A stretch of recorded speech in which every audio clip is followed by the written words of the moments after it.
আছে এই রহস্যময় সুন্দর জায়গা। এখানে আসতে হলে পাড়ি দিতে হবে রোমাঞ্চ ভরা এক অ্যাডভেঞ্চারের পথ, আর সেই পথে তোমাদের অপেক্ষায় আছে সুন্দর শ্বাসরুদ্ধকর সৌন্দর্য আর কিছু ভয়ঙ্কর চমক। পুরোটাই থাকছে এই ভিডিওতে, তাই এক সেকেন্ডও স্কিপ করো না। গল্পটা শুরু এখান থেকেই। আমরা চলে এসেছি ফারাক্কা ব্রিজে। এখানে আছে এক দারুণ জায়গা যেটা শুধু আমার বন্ধুই জানে। তার নাম গান্ধীঘাট, একটা প্রচলিত জায়গা যেখানে মানুষ আসে ঘুরতে আর পিকনিক করতে। আমরা এসেই প্রথমে গঙ্গা মাকে প্রণাম করলাম, কারণ ফারাক্কা মানে গঙ্গার ছোঁয়া। লোকাল লোকের কাছ থেকে শুনলাম এখানে নাকি হয় ইলিশ চাষ, কিন্তু আমরা তো এখানে নর্মাল ভাবে ঘুরতেই আসিনি, আমাদের অ্যাডভেঞ্চার তো বাকি।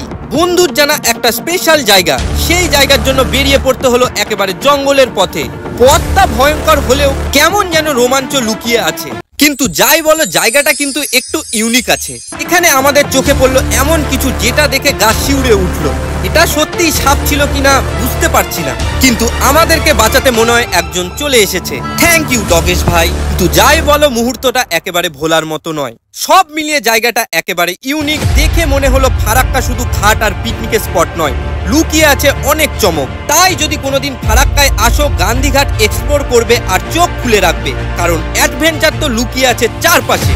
গান্ধীঘাটে গল্পটা শেষ, অ্যাডভেঞ্চারের রোমাঞ্চ হলো বেশ। দেখছো তো কত চমক লুকিয়ে আছে। পরের ভিডিওতে সাথেই থেকো পাশে।